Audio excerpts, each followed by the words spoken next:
আগে করা উচিত ছিল। তখন হয়তো ভাবলেও ভেবে দেখতে পারতাম যে কিছু করা যায় কি যায় না।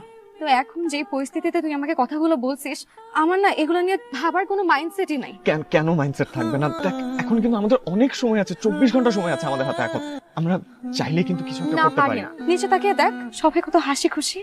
তোর মতন একটা কাওয়ার্ডের জন্য আমি এদের হাসি মুখ নিস্তব্ধ করতে পারবো না।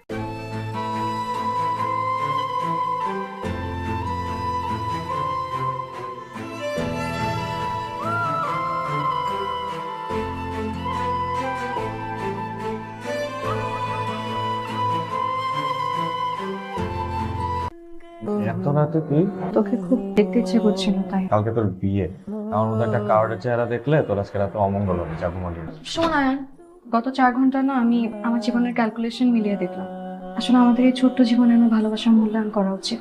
কি হলো, তাকায় আছিস কেন? নাকি তুই কিছুক্ষণ আগে আমাকে যা বলছিস সব মিথ্যে? মিথ্যা কেন বলবো? আমি যা বলছি সব সত্যি বলছি। তাহলে চল, দাঁড়ায় আছিস কেন? পালাই। পালাবো মানে? তোকে এখন এত মানে টানে বুঝাতে গেলে না আমাদের জীবনের হিসাব মিলাতে পারবো না। জামাটা পাল্টায় আসি। টাইম নাই, তাড়াতাড়ি চল। কই যেতে দিকে? আমি কি জানি? আমি কি জানি মানে কি? আমি তো তোর পিছন পিছন যাইতেছি, তোকে ফলো করতেছি। আমি ঢাকা শহরে কিছু চিনি, আমাকে ফলো করতেছিস কেন? শোন, আমাদের এরকম আন্দাগুন্দা দৌড়ায় লাভ নাই। আমাদের একটা প্ল্যান সেট করতে হবে, একটা ডেস্টিনেশন সেট করতে হবে যে আমরা কোথায় যাব। তুই ঠিক কর ডেস্টিনেশন। আচ্ছা চল।